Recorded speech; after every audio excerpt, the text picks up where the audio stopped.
Assalamualaikum warahmatullahi wabarakatuh. Kami dari kelompok 10 kelas STEM Pendidikan Matematika 2022B. Kami di sini ingin mempresentasikan mengenai review artikel yang sudah kami diskusikan, yakni artikel The Rule of Mathematics in STEM Secondary Classroom, a Systematic Literature Review. Oke, sebelum memasuki review artikelnya, izinkan kami untuk memperkenalkan diri terlebih dahulu, yakni yang pertama ada Nazilatur Rohma dengan NIM 2203017436. Yang kedua, yakni ada Nabila Diva Ayundira Raharjo dengan NIM 2203017455. Yang ketiga ada saya sendiri, yakni Dwi Tasya Febrianti dengan NIM 2203017466. Yang terakhir ada Karisma Damayanti dengan NIM 220301741101. Next. Oke. Dari yang kita baca dan kita diskusikan di pendahuluan artikel ini diawali dengan penjelasan mengenai pentingnya pendidikan STEM. STEM sendiri yakni Science, Technology, Engineering, dan Matematik. Dalam konteks global saat ini, penulisnya menegaskan bahwa STEM menjadi kunci dalam mempersiapkan generasi muda menghadapi tantangan masa depan dan meningkatkan daya saing negara. Dalam konteks ini, matematika dianggap sebagai fondasi utama yang dasari disiplin STEM lainnya, karena matematika berfungsi sebagai bahasa dan alat pemodelan yang digunakan dalam sains, teknologi, dan rekayasa.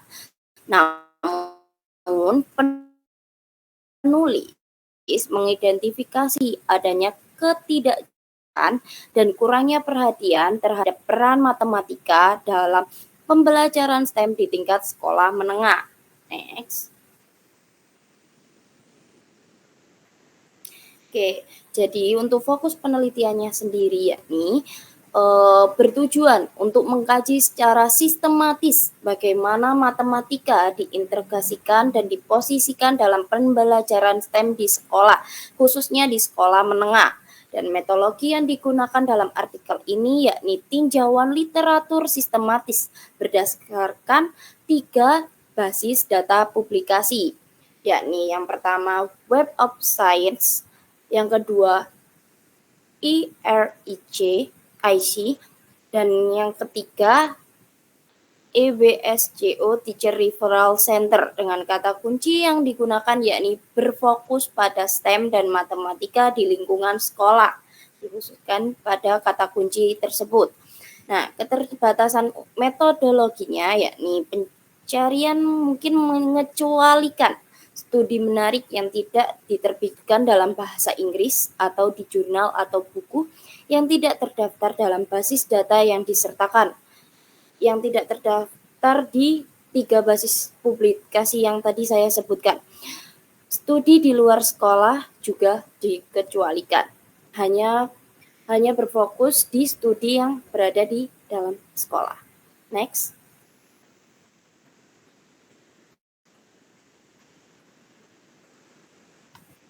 Baik, kemudian yang selanjutnya yaitu subjek dari artikel The Role of Mathematics in STEM Secondary School. Yang mana subjek dalam artikel ini bukan merupakan siswa atau pendidik, melainkan kajian literatur penelitian yang membahas bagaimana matematika diterapkan dalam kegiatan pembelajaran STEM di kelas menengah. Subjek penelitian ini direview mencakup berbagai studi tentang aktivitas, pendekatan pembelajaran, serta integrasi matematika dalam STEM di sekolah menengah.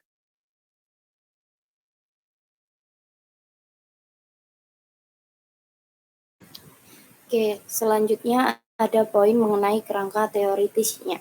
Penulis menggunakan kerangka teoritis yang mengacu pada model aktivitas STEM di sekolah, khususnya model yang dikembangkan oleh Hobbs et al. 2018 yang mengklasifikasikan 5 pendekatan implementasi STEM, mulai dari integrasi penuh hingga pembelajaran terpisah antar disiplin. Kerangka ini membantu dalam mengkategorikan bagaimana STEM-nya diterapkan di kelas dan bagaimana matematikanya berperan di dalamnya. Selain itu, penulis membahas konsep kompetensi matematika yang diambil dari Kilpatrick 2004 dan Nis and Hodgegard 2019 yang membagi kompetensi matematika menjadi dua kategori utama. Yang pertama yakni menangani bahasa, konstruksi, dan alat matematika, dan yang kedua mengajukan dan menjawab pertanyaan dalam dan melalui matematika. Sang penulisnya menekankan bahwa integrasi matematika dalam STEM harus mencakup kedua aspek ini agar pembelajaran matematika tidak hanya bersifat operasional, tetapi juga kritis dan reflektif. Poin selanjutnya yakni pertanyaan penelitian atau research question. Dalam kerangka tersebut, penulis merumuskan dua pertanyaan penelitian utama, yakni yang pertama, bagaimana distribusi dan karakteristik studi tentang aktivitas STEM di kelas menengah. Pertanyaan yang kedua yakni, apa peran matematika saat ini di dalam kelas STEM tingkat menengah, termasuk bagaimana matematika diterapkan dan diposisikan dalam aktivitas STEM. Yakni yang bisa kita masuk pertanyaan yang kedua yakni di bawah model kolaborasi guru atau kolaborasi mata pelajaran mana aktivitas STEM saat ini dibingkai di kelas STEM. Dua, dalam jenis pengaturan pendidikan tertentu apa STEM dipraktikkan dan bagaimana matematika diterapkan di kelas STEM dan peran apa yang diberikan penulis kepada matematika dalam aktivitas STEM mereka. Next.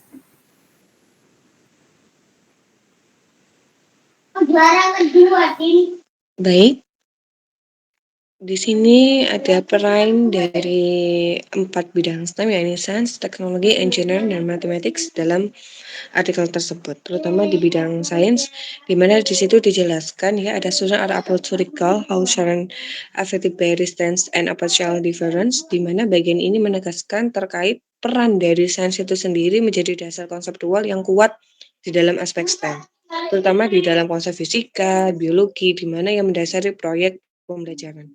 Dan hasilnya ditekankan kepada kemampuan siswa dalam memahami prinsip-prinsip ilmiah.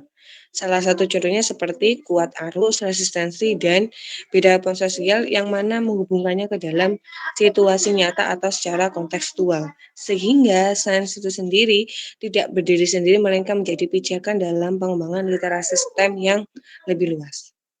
Di bagian kedua ada teknologi, di mana artikel ini juga menunjukkan bahwa aspek STEM pada teknologi, yakni di bagian teknologi education, seperti siswa dituntut mampu menggunakan aplikasi Android, yakni M-Game Science aplikasi, serta mengenali perangkat keras, seperti Arduino dan Europol.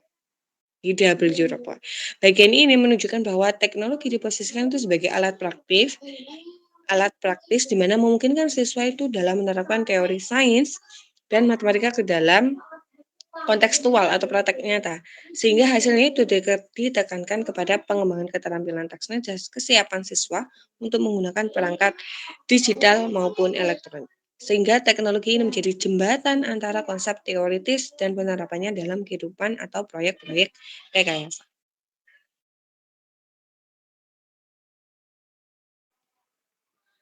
Baik, selanjutnya yaitu ada komponen engineering. Yaitu komponen engineering dalam pendekatan STEM itu menunjukkan karakteristik yang dominan namun problematis. Di satu sisi, engineering memiliki kekuatan dalam mengintegrasikan aplikasi praktis dari berbagai disiplin STEM. Sebagaimana yang sudah dinyatakan dalam artikel tersebut, bahwa the application from science, technology, and engineering are usually based on more or less complex mathematical models.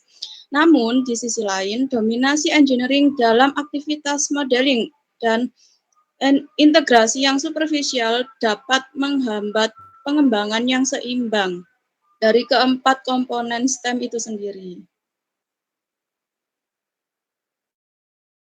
Baik, kemudian komponen yang keempat yaitu mathematics. Aspek matematika dalam pendekatan STEM yang berdasarkan analisis kerangka pengkodean Nice dan Hojgaard menunjukkan bahwa matematika sering ditempatkan pada handling the language, construct, and tools of mathematics yang mencakup penggunaan simbol, representasi, dan perhitungan.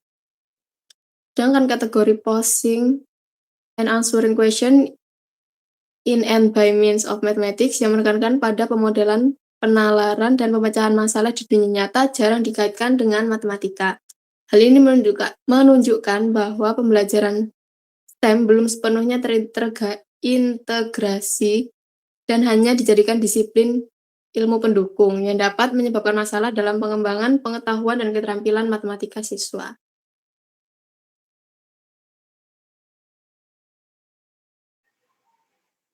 Selanjutnya ada hasil penelitian dari artikel. Yang pertama ada karakteristik studi dan metodologi penelitian. Di sini didapatkan yang pertama itu studi yang dianalisis sebanyak 14 artikel, di mana sebagian besar berupa artikel dari jurnal yaitu sebanyak 13 artikel. Yang kedua, sebagian besar jurnal berasal dari bidang ilmu alam atau sains yaitu sebesar 46%. Dan dari pendidikan teknologi itu 23%, sedangkan dari bidang pendidikan matematika itu hanya 15%. Lalu penelitian terbesar di berbagai negara itu ada dominan dari Asia sebesar 45% dan Amerika Utara sebesar 31%. Dan yang terakhir yaitu tingkat pendidikan fokus pada jenjang sekolah menengah, terutama pada kelas 8 dan kelas 9, dengan ukuran sampel yang bervariasi dari puluhan hingga lebih dari 400 siswa. Lalu yang kedua yaitu ada pengaturan pendidikan dan pendekatan. Yang pertama ini didapatkan bahwa pendidikan STEM di kelas bagian besar menggunakan pendekatan penekanan pada satu atau dua mata pelajaran saja, yaitu sebesar 57%. Bukan integrasi penuh dalam keempat disiplin STEM. Lalu yang kedua yaitu ada pendekatan yang benar-benar mengintegrasikan semua mata pelajaran STEM, namun hanya sekitar 36% saja. Lalu yang ketiga yaitu pelaksanaan kebanyakan dilakukan di kelas reguler dengan kegiatan berbasis proyek memberi keterkaitan pada dunia nyata. Dan yang terakhir itu belum ditemukan pendekatan yang mengintegrasikan satu mata pelajaran utama dengan tiga lainnya secara penuh dalam kurikulum sehari-hari. Yang terakhir itu ada aplikasi matematika. Nah, di sini diketahui bahwa matematika itu masih sering diposisikan sebagai bahasa, alat, atau pendekatan operasional dalam STEM, seperti melakukan perhitungan atau penggunaan simbol. Yang kedua itu hanya 43%,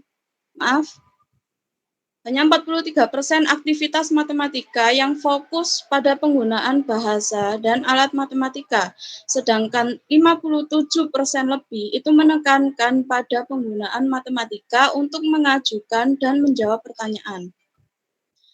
Yang ketiga itu dalam praktiknya, matematika itu masih lebih sering berperan sebagai ilmu bantu, sekedar alat gitu, bukan sebagai disiplin yang berdiri sendiri dan kritis dalam memecahkan masalah STEM. Yang terakhir itu ada peran matematika di kelas STEM masih kurang diperkuat, sehingga perlu ditingkatkan agar integrasi STEM lebih seimbang.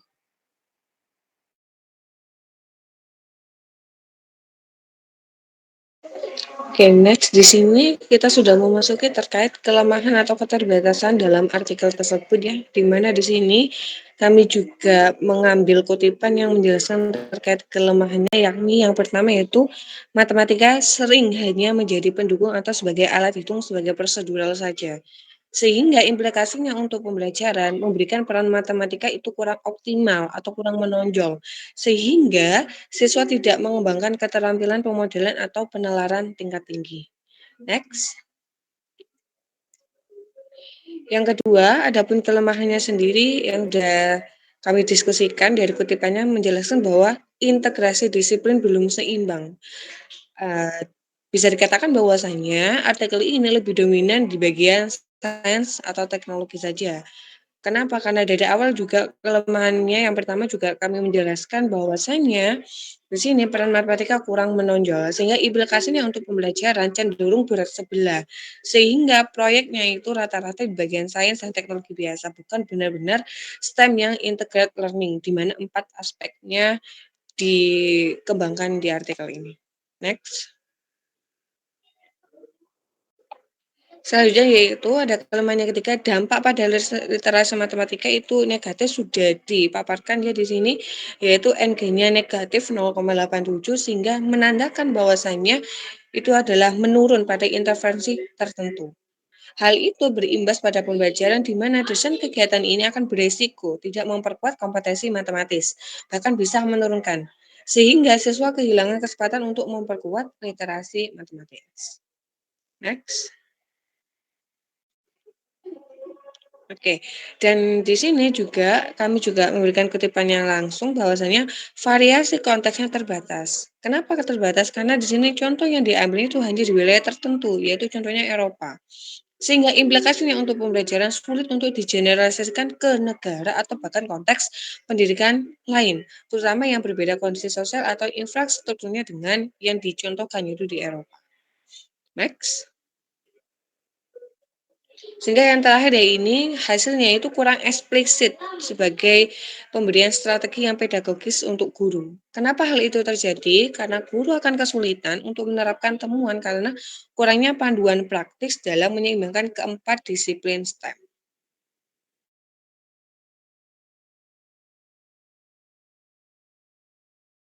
Baik, yang selanjutnya ada kelebihan dari artikel tersebut, di mana yang pertama yaitu metodologi sistematis, yang mana artikel ini menggunakan pendekatan tinjauan literatur sistematis yang mengikuti pedoman Prisma, sehingga proses pencarian, seleksi, dan analisis studi dilakukan secara sistematis. Kemudian yang kedua yaitu fokusnya pada pendidikan menengah, yang secara spesifik menyoroti peran matematika dalam konteks pembelajaran STEM di tingkat sekolah menengah, yang merupakan tahapan yang paling penting dalam pengembangan kompetensi STEM. Kemudian yang ketiga, penggunaan kerangka teoritis yang jelas, yang mana kerangka teoritis yang kuat termasuk model implementasi STEM dari Hobbes et al. Dan konsep kompetensi matematika dari Kilpatrick serta Nis Hojgaard yang membantu dalam mengkategorikan dan menganalisis peran matematika secara mendalam.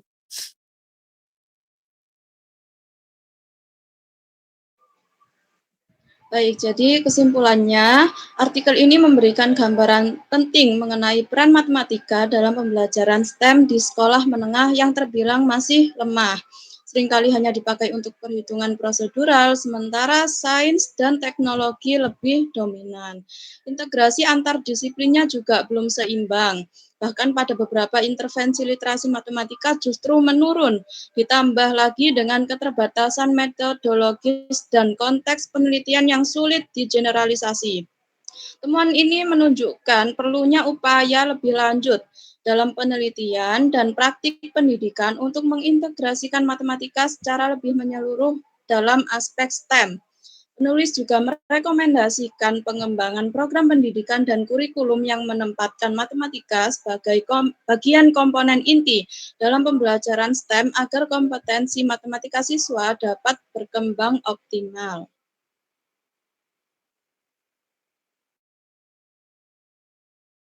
Baik, berikutnya saran yang dapat kelompok kami sampaikan, yaitu penelitian selanjutnya sebaiknya merancang pembelajaran STEM yang menempatkan matematika sebagai komponen inti, bukan sekedar alat prosedural.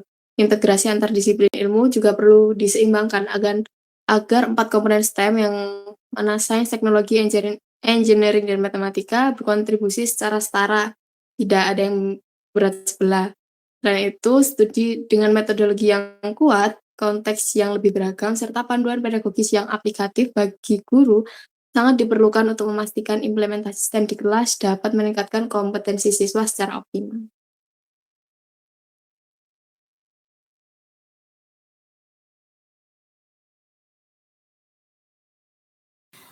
Oke, jadi